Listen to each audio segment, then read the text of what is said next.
Okay, let's start then. I'm here with Paul Sly, and my name is Lucas Osorio. We are both master instructors of the Oxygen Advantage. I'm the creator and the one who coordinates the ongoing or uh, learning process of all instructors worldwide. So I'm very happy to be here again with Paul. And Paul, let us know what we're going to learn today. We're going to go over some pretty simple postural progressions that help people to access functional breathing a little bit easier and in a lot of cases feel what you should be feeling in terms of biofeedback a little bit easier. And we're going to do that by doing some, what the fancy word for this is, neurodevelopmental progressions of postures. And some people may be familiar with that and some people not.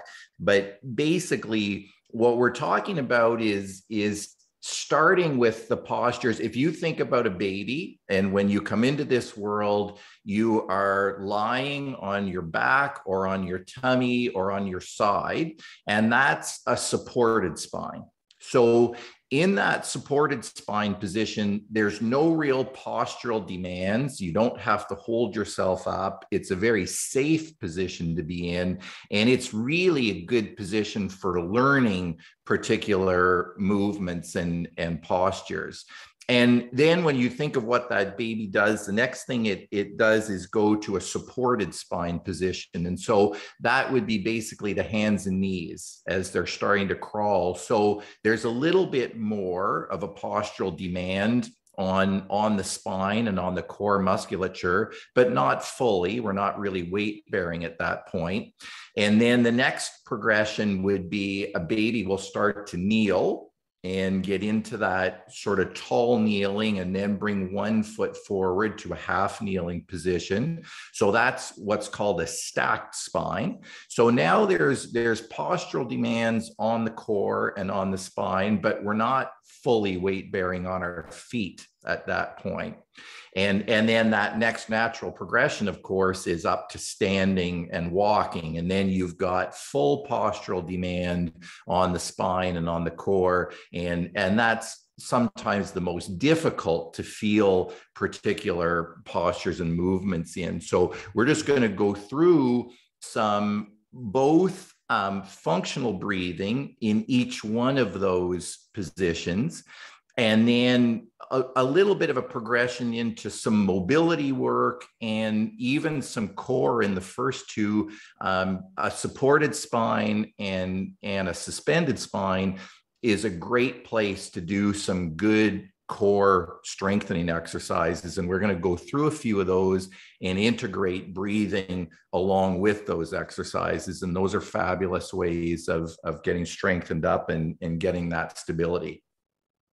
That's great. Yeah, we did a small practice before, and I think every one of you will find something because there is a lot of possibilities in each posture that help you to go through your functional breathing. So it was very interesting for me, and I'm very looking forward to start and teach you these things. So I want to say everyone, say hi everyone who just joined now.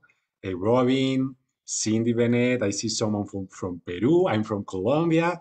So happy to see Latin America present here. And actually, I'm bringing the method to the Latin America market. So I'm very happy that see more people interested in this and a lot of people from the States.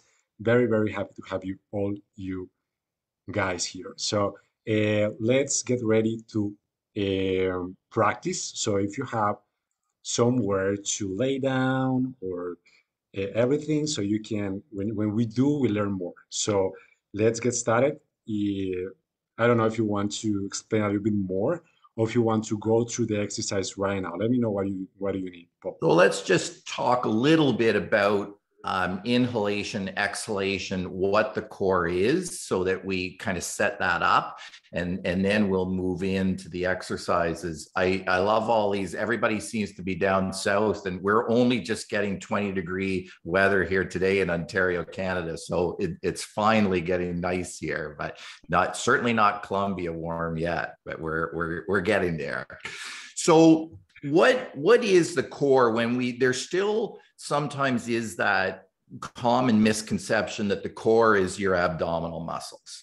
And then sometimes people think of it only in terms of the anterior abdominal muscles. And we really need to get into the habit of thinking about the core as a 360-degree drum with a top and a bottom. And so when we think about that, the rectus abdominis down the front of our body, the oblique muscles and the transversus abdominis, that makes up the front of the barrel.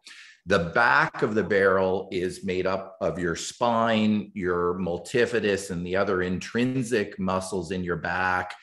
And the top is your diaphragm, which is critically important for activating the core and stabilizing the core. And the bottom is your pelvic floor muscles. And on the 20th of May, Satu, Chantal, and another instructor are going to do Floor a onward. similar From to this, Spain. in a little more detail, I think, about the pelvic floor and focusing on the pelvic floor. And this is critical not only for women, but for men as well. We all should be paying a bit more attention to that. We're going to touch on it a little bit today, but I'm not going to go into that much detail. But suffice it to say, and we want to think about that core as a drum between your diaphragm and your pelvic floor and the anterior and posterior muscles. So it's that whole way around. And when we think about bracing the core, I think that one thing, there's two issues with that. If you're doing a heavy lift, and even around the house, if you're picking up a heavy bag of groceries or something, you're going to try to stabilize the core by doing what's called a Valsalva maneuver. You take a breath in so that your diaphragm moves down, increases the pressure in the core all the way around, and that's your brace, and then you do the lift. And that's good for a single lift or 1 or 2 repetitions if you're in a gym and doing some weightlifting. If you're doing high rep exercises or you're doing something repetitive at home, you need to be able to brace that core while you breathe. You need to be able to breathe while you're doing multiple reps or functioning kind of steadily. And so it's sometimes useful to think about whether you can activate those muscles stationary or not. And if you just take your hands and put them just above the bones on the front of your hips, the PSIS, into the abdomen, and take a breath in, hold the breath. I'm talking, so you see my mouth, but hopefully you're taking this breath with your nose, and that does activate the diaphragm a little bit better. But take a breath in, hold it, and then without letting any air out, push against your abdomen like you had a belt and you were trying to push out against it. And you should feel those muscles activate at the front. And most people, 99% of people, will feel that pretty easily. If you move a little more to the side and get your hands onto just above the bones at the sides, what are called the iliac crest, and do the same thing, draw a breath in with your nose, hold the breath, and push out against that, you should feel that activation laterally. And a few less people likely will access that sensation as easily as the front. And then you should be able to put your hands at your back, either your thumbs around or the sides of your hands around right to your back, and do the same thing and feel a little bit of activation there. And if you can do that with a Valsalva maneuver, with a breath hold all the way around, then you're getting pretty good core activation. You should be able to activate that with lifting when you're on the go and on the move. So that's just a good way of thinking about the core. The other thing that I think is important as we talk about posture and movement is what facilitates inhalation and what facilitates exhalation. And so when you think about static posture, an inhalation, what's sometimes called an inhalation schema, is extension. And so The way to think about that, if I asked you to look up at the sky, the natural inclination when you do that is to take a breath in. That extension facilitates inhalation. And then if I told you to blow all the air out of your lungs, you would likely flex forward and dump forward. And that forward flexion facilitates exhalation. When you see people with those postures statically, they will have an easier time with one or the other. And so somebody who has that ramrod straight military posture, they will have a much easier time inhaling and a difficult time expelling air from their lungs. And likewise, somebody that's hunched and has a great big, what they sometimes call a thoracic kyphosis, a hump through the upper back, neck is forward and flexed forward, they will have an easier time expelling air, but will have a really hard time with inhalation. And we're going to apply those to the postures as well, using extension to inhale and flexion to exhale. With mobility movements that we're going to have Lucas do in a minute, when you exhale and relax, you can increase the mobility a bit, and then take a breath in and exhale and relax and try to move further into that mobility. And that'll become more clear as we go through some of the particular movements. Just because we touched on lifting and core bracing, when you are doing multiple reps, if you're a lifter, what people will tend to do, and it does tend to be the correct and easiest way to brace the core, you will inhale when you are in the eccentric portion of the movement, the lengthening portion, and then when you're forcefully contracting the concentric portion, you'll exhale. And so you would typically inhale as you lower yourself into a squat, exhale as you come back up, or inhale as you lower yourself in a push-up and exhale as you come back up. And so we'll be applying some of those movements as we do the particular postures and motions.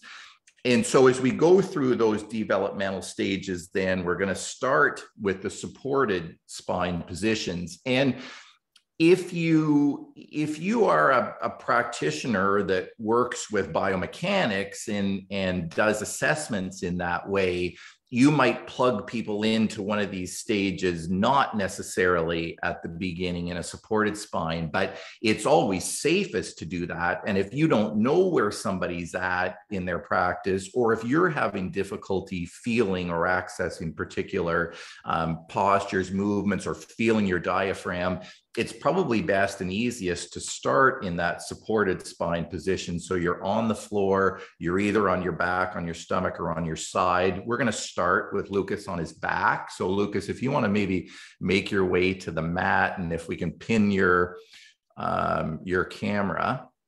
Yeah, 1 second.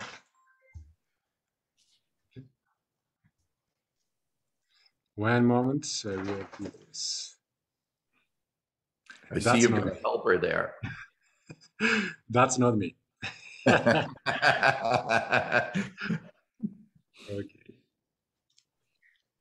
Good.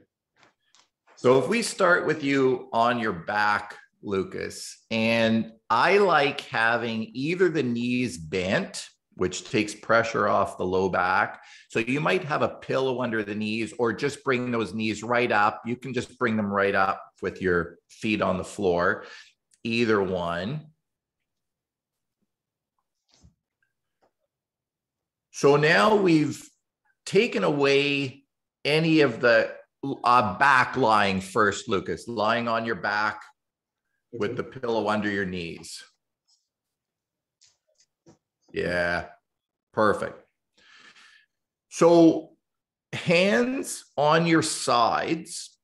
So your thumbs are pointed towards your back, your fingers towards the front, in against your lower rib cage, so that you can feel that movement.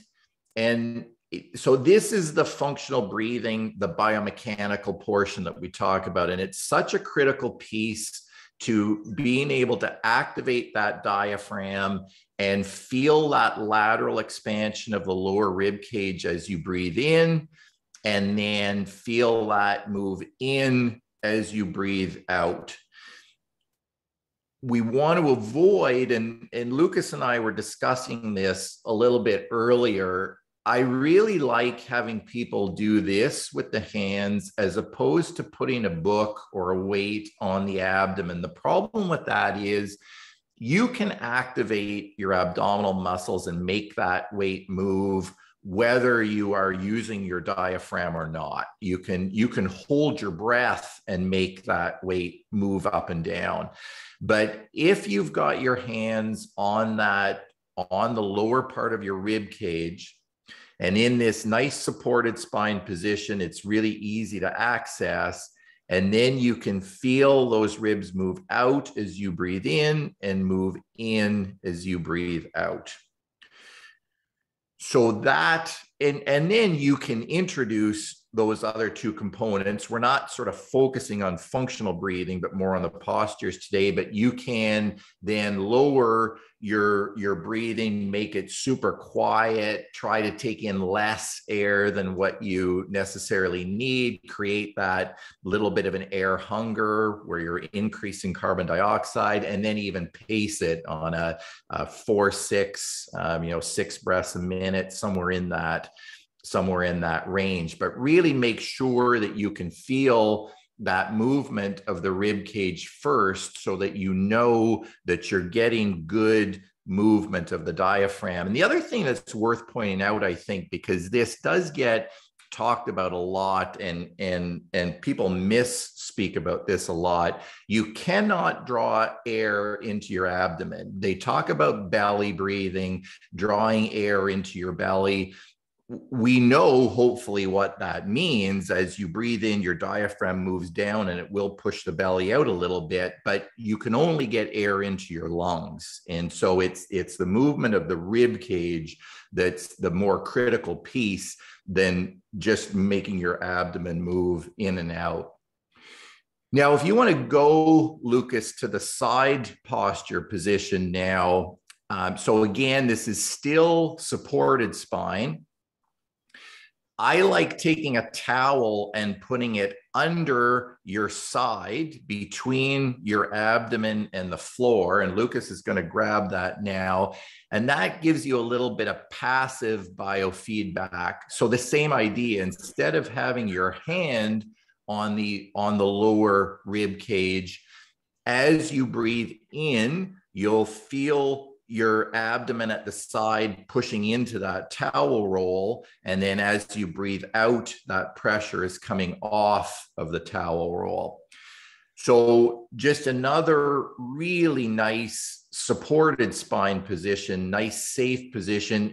Anytime people are injured, it's good to put them in these postures and let them get into that relaxation breathing. That often helps a lot with pain as well. But getting that feedback with the towel roll is really nice. It's passive. You just feel that side of your abdomen pushing into the towel as you breathe in, and then that pressure coming off as you breathe out. And let's go right over, keep those pillows close by, Lucas, but let's go over onto your stomach. And if you have the book close by, so now you just, again, you're still supported. This is a comfortable position. If you place the book on the small of your back as you lie onto your stomach, and that just gives you a little bit of feedback. So just above the belt line, kind of opposite your belly button, rest your head fairly comfortably. And again, in this supported spine position, as you breathe in, you'll feel your belly push into the floor a little bit, and you might feel a bit of pressure from that book as you breathe in and feel that posterior expansion, that 360-degree expansion. But just another really nice position. And you can pick and choose and have people try it's not necessarily that they need to do all three positions in one sitting. One will feel more comfortable. They'll feel that movement of the diaphragm better in one position over another. And that's a good place to be. And it might even be right side, right lateral recumbent over left. And so it's good to try all four variations of this posture and really access that good biomechanical portion of the functional breathing. So if we move then still in a supported spine position into some mobility work, we'll just get you back on your side, Lucas, in that position that you were in. A really nice, it's so important to have good movement of your rib cage, good mobility of your thoracic spine and your rib cage. And so a couple of good ways of doing that. Lucas, we're going to go to the side posture to do the rib grab. So you're going to lie on your side with that top leg, the hip at 90 degrees and the knee at 90 degrees. Your bottom hand, so Lucas, your left hand is going to go to the outside of that right knee. The other hand, yep, there. And then that right hand grabs your lower rib. There we go. So we're going to do the rotation with the rib grab first. So what you're going to do from this position, so this is a really nice way of increasing the position of that leg, limits lumbar rotation. And so we're going to encourage the rib cage to move and the thoracic rotation. And so from that side-lying posture, just like that, he's got a good grip on the bottom rib against right at the floor. And Lucas is going to take a breath in through his nose. And as he breathes out, he's going to rotate and pull the rib as he goes. And so as you move, you want to look up with your head and with your neck as well. The cervical rotation drives thoracic rotation, and you're pulling the rib gently so that you get some good motion there. When you go as far as you can, take another breath in through your nose. And as you exhale, just try to take that a little bit further. And you can hang out there for a minute or two doing a succession of breaths where you breathe in, and then as you exhale, just try to increase that even incrementally. But that knee is staying down, so you're not getting rotation at the lumbar spine. This is all thoracic and rib cage. And then, of course, you would get over onto the other side and do the same thing. We certainly want to keep this nice and symmetrical, but that's a great way of both disassociating the hip and the thoracic spine rotation and really increasing that movement through the rib cage and the thoracic spine. It's so important to be able to have good mobility through there in order to breathe properly and with good mechanics. A progression of the mobility work from this same position is to do, if you come back onto your side now, Lucas, and then we're going to do what's called in functional movement systems a bretzel stretch. And this is a fabulous full body stretch. If you only had time to do one, this would be a great one to do. It's this same posture now, except now Lucas is going to grab his right ankle with that other hand and try to get that hip to extend a little bit. So as you can see from here, we've got a really nice elongating and stretch of the posterior chain on the right side, the anterior chain on the left side, and then we're going to add that thoracic rotation. So you're going to do exactly what we just did with the rib grab. You're going to take a breath in through your nose, and then as you exhale, just try to rotate that thoracic spine, but keeping the rest of the body in the same position. And again, You can go through a few successive breaths, and when you get to the end range, you're just not getting any more movement, then that's where you stop and flip over to the other side and work on it that way.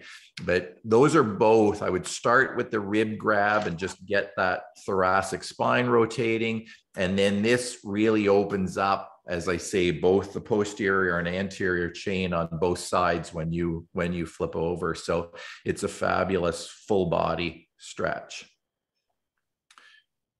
Okay, the final thing that we want to do in the supported spine position is a strengthening movement. One of the probably most underrated, and although it's becoming more popular now, it's strengthening for the anterior portion of the core, which is called a dead bug.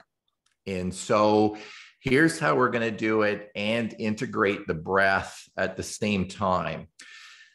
So the reason it's called a dead bug is the starting position. So you want your hips and your knees both bent at 90 degrees. So you're going to bring those feet, yep. And then your hands are straight up above your shoulders, reaching towards the ceiling. The whole idea with this is that your anterior core stays turned on.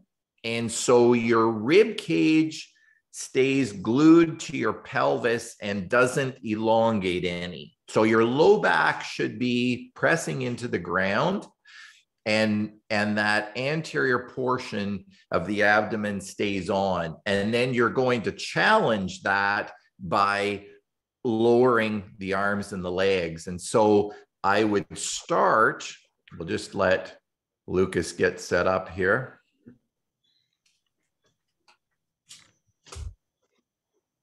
Good. So back to that starting position.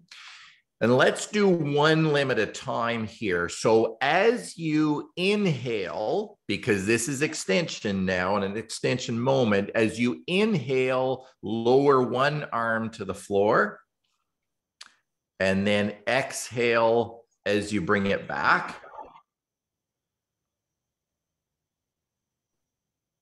And then same thing with the opposite, the other arm. So you're inhaling as you lower and exhaling as you come back. And then one leg, same thing. Inhale as you extend, exhale as you come back.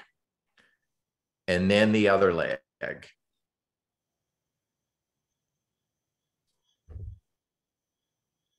And now the most challenging form, without adding a load to this, which of course you can do. Now you're going to do an alternate arm and leg where you inhale as you lower and then exhale as you come back up to that starting position. And then the opposite, yeah. If any of you have not done this, this is a fabulous way of working that anterior core. The anterior core is not a prime mover. The arm and the leg is just challenging, trying to take your core into extension, and your abdominal muscles are keeping the spine from extending. So that's what the function of those muscles are. They're not prime movers, they're brakes. They put a brake on spinal extension. So by moving the arm and the leg, you're trying to make that spine extend, but you're holding it there as you go. And integrating the breath with that will really increase the sensation through the core because of the diaphragmatic movement. So that's how you do a dead bug, and that's one of the great core exercises for stability. And then we're going to move into the next natural progression, developmental progression, is a suspended spine. And so now we're going to be on our hands and knees, what's sometimes called quadruped position. So your knees should be right under your hips. Your hands should be right under your shoulders. Your spine is more or less in neutral in this position. And so the first thing you're going to do, now you've got a bit more of a postural demand on the core and on the spine. It's not fully weight bearing. Gravity is pressing down. You've got to activate some of the accessory muscles now. You're not fully supported. But from this position, you want to, again, try to feel that diaphragmatic movement. So breathe in and out slowly through the nose and feel that abdomen, the lower rib cage expanding a little bit as you breathe in, and then moving in as you breathe out. And you can take one hand and put it on the outside of your rib cage if you need to feel that. But if you've gotten in the supported spine position, the ability to feel it, it'll be much easier in this position to feel that you're getting good excursion of the diaphragm with that movement. And then one of the best then mobility moves to do from this position is what's flexion extension, but what's sometimes called a cat-cow motion. And so thinking about our inhalation and exhalation, as you extend and look up, you're going to inhale. Go ahead with that. And then as you flex and look down, you're going to exhale. This is a really good spinal mobility move. It's something that we get people to do all the time. It's a nice beginning form of a warm-up for any exercise. Most people never take their spine fully into flexion and extension, and it really, like all joints, it requires movement to be healthy. So this is a really nice one where you're exhaling as you go into flexion, the cat, and then inhaling as you go into extension, the cow. All right. And then to look at doing some strengthening from that quadruped position, from that suspended spine position, one of the best, again, is to do alternate arm and leg extension.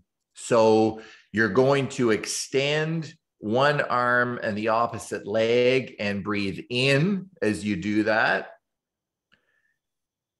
And then as you come back to the starting position, you're going to exhale. And then to the opposite arm and leg.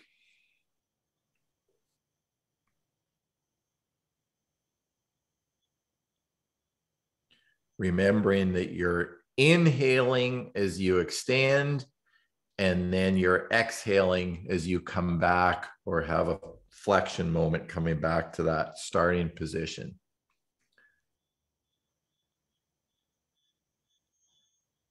And then another progression to strengthening, and again, the static work on the core, this is one of the best ones to do, is your planking, your front plank and your side plank. These are suspended spine positions.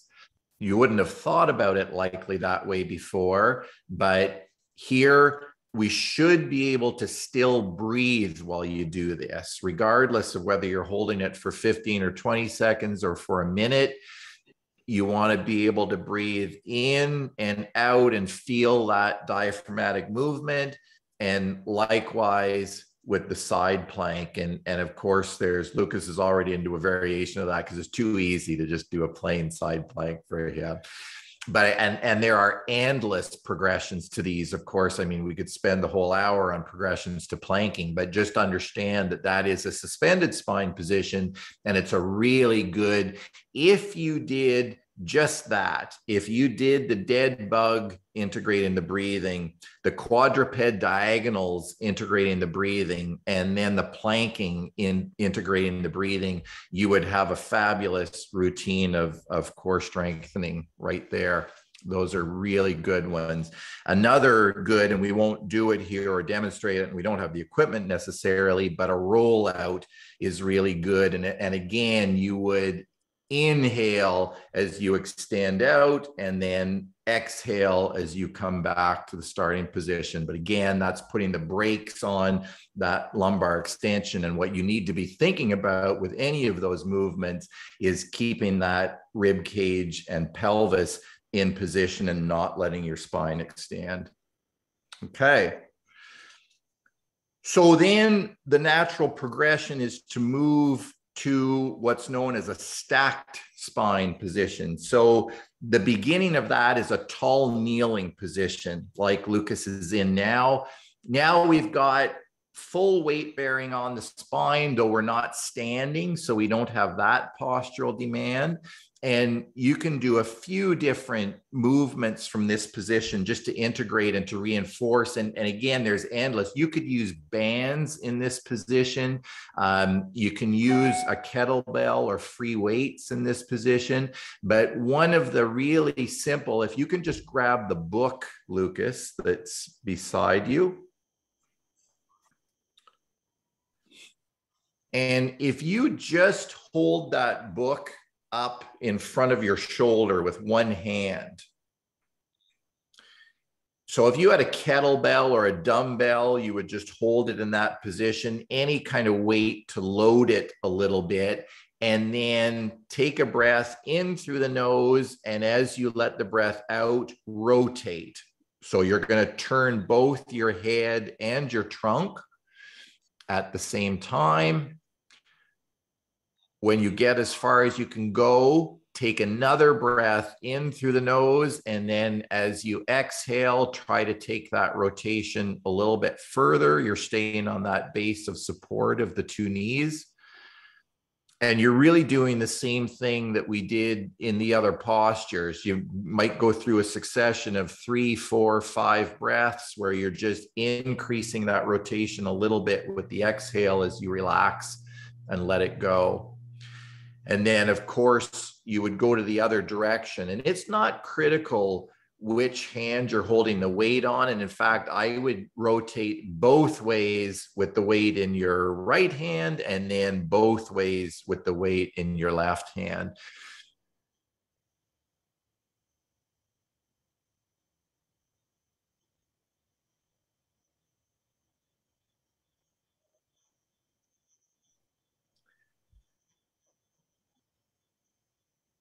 In that stacked spine position, then there's a good progression before you get fully weight bearing and standing to go into what's called a half kneeling position. So one leg in front of you now, you stay on one knee and the other leg in front of you, just like that. And then now hold that book in front of you, Lucas, like you did with both hands, just down inside that, in front of you, down low towards the floor.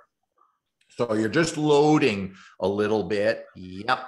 So that could be a kettlebell, that could be a dumbbell, it could be anything where you're getting a little bit of a load, and then do the same thing with the rotation. So you're gonna turn as you exhale, then take another good nasal breath in. And as you exhale, try to increase that rotation a little bit.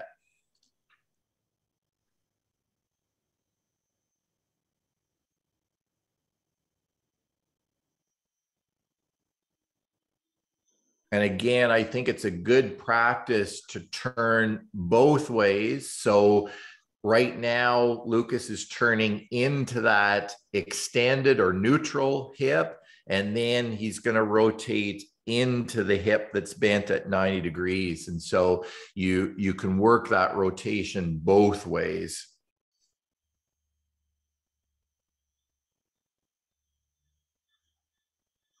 And you can load this, again, you can load this with bands, you can load it with a dumbbell, with a kettlebell, with just about anything. And then the final progression, when people have mastered those movements, and especially that supported spine and suspended spine movements, now we're into full standing and weight bearing. So Lucas is going to come up onto his feet, and I would just hang on to that book still, Lucas, because that's one of the things that we can just use to weight it. We're going to do the same thing from that standing posture. So you can hold the book up in one hand, so you create a little bit of a postural demand. It could be a light weight, it could be a light dumbbell, and you're going to rotate from there, keeping the feet planted. So now we're in full weight bearing, full postural demand, and it's the same. You're inhaling and then rotating and increasing that mobility as you exhale.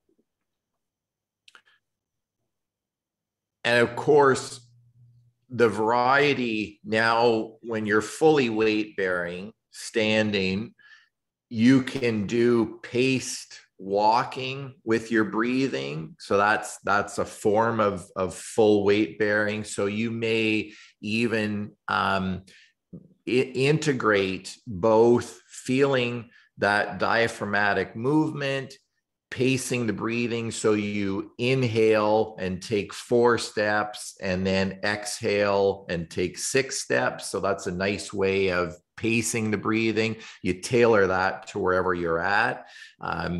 Keep the breathing nasal, and even try to minimize the breathing a little bit if it's a light walk. So you're really getting all 3 components of that functional breathing in while you walk. So that kind of gives you a flavor of the progression through these. And there's quite a lot more. I mean, there's rolling patterns that you can do in that supported spine position on the floor.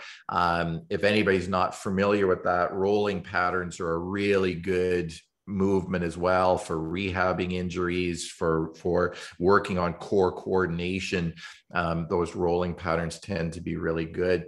So I think that takes us through those developmental progressions really quickly, but gives you a flavor of some of the exercises that you can do. And I think especially those core strengthening movements in the supported spine and then in the suspended spine position are really great and foundational core strengthening movements for just about anybody to do.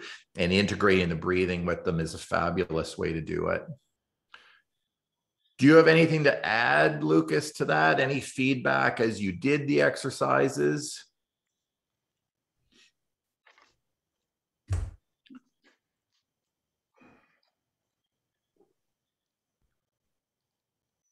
Yeah, okay.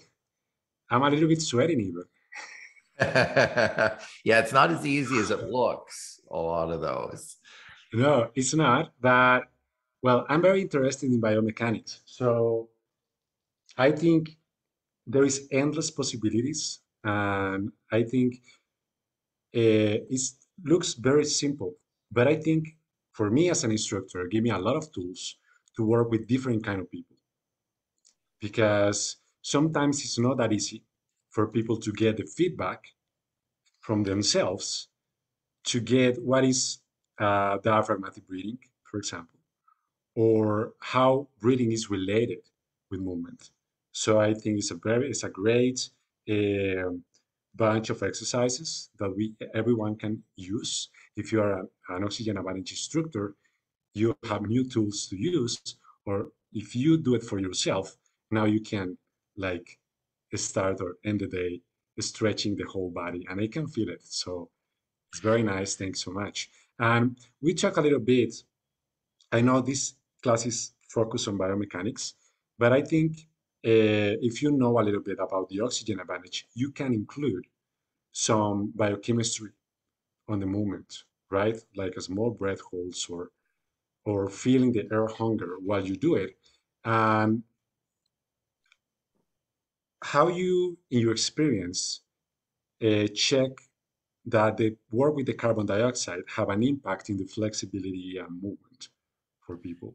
Maybe that's a Yeah, good question. that's an interesting piece. And one of the things that we could have done And this is a classic example, I guess, and it goes to whether or not you're doing that kind of assessment on people. One of the really typical things that I will see in my practice is somebody who can't touch their toes, for instance. And this is a really good one and a common one. And so automatically, most people will start to think, well, it's tight hamstrings. Well, it might be tight hamstrings, but it might be an inability to stabilize the core enough to let yourself bend forward. There's all kinds of reasons why you might not be able to do that. But one of the things, and just a really quick check that anybody could do, I mean, that's a foundational movement, a toe touch. If somebody's not able to do that, just have them do 2 or 3 minutes of the short breath hold exercise, where it's not difficult. You're maybe doing a 5 to a 15-second breath hold, 1 or 2 breaths in between, another 5 to 15-second breath hold, depending on where they're at. Up to about half of their Bolt score is probably the best way to think about doing those short breath holds. So if they have a Bolt score of 15 seconds, you might do 7 or 8 seconds as a hold on the short breath hold, and just increasing that carbon dioxide a little bit. The amount of blood flow that you get from that often will make a difference with the ability to do a toe touch, or at least they'll get a little bit further. And so you get an idea of whether it's just muscle tightness, is it biomechanics, but that has such a profound biochemical component of breathing, and the increased blood flow that you get with a little bit higher concentration of carbon dioxide can make a huge difference to movement and to mobility. Yeah, it's one of the things I observed when I started doing free diving. I'm a free diver, and I had a lot of years of bad posture, this posture. And I just start looking at that when I start with the oxygen advantage. And when I start free diving, I mean, I do the high altitude training, but especially when I start free diving, these very long breath holds, the mobility of my shoulders improves like 50%. So that have an impact. Our sensitivity to CO2 can improve or keep you from your mobility. So that's pretty interesting. Absolutely. Absolutely. Okay. So I think now we can open the microphone for people if you want to ask a question or have comments, or if you can tell us a little bit what you get from this class, will be very nice for us.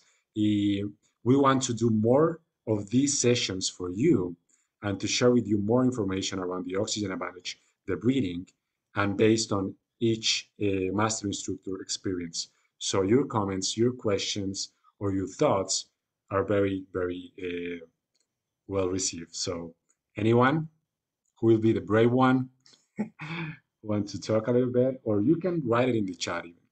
Sure.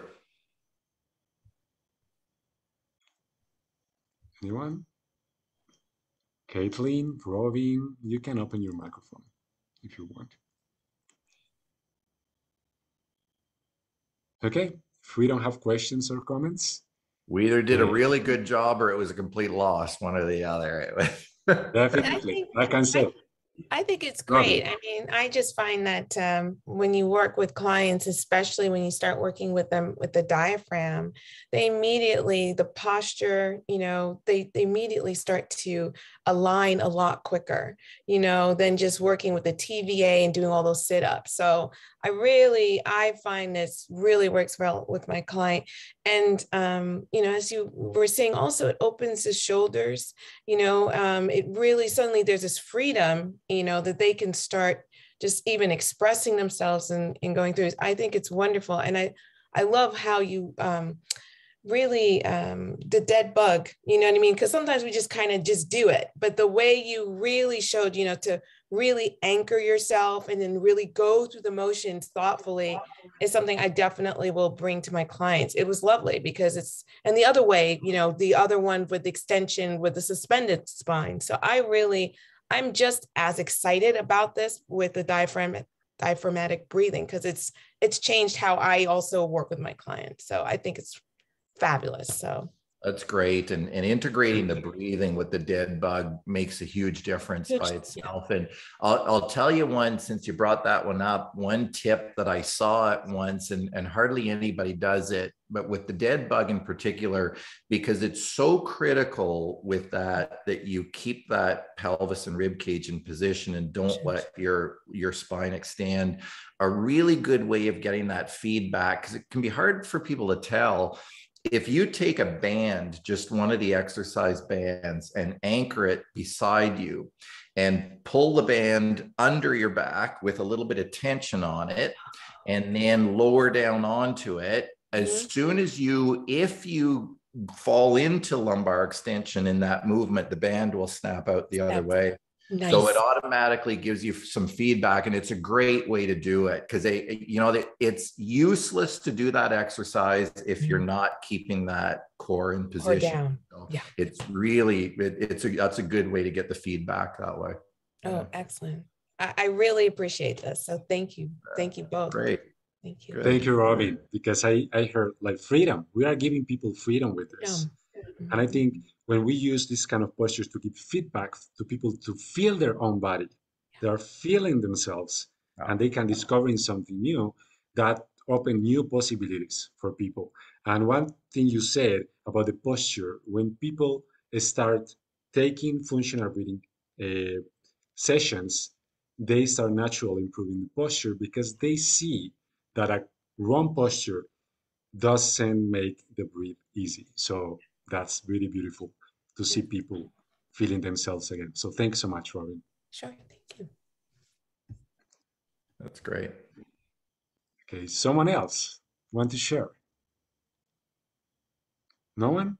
Okay, so I think that's all for today. Thank you everyone for being here.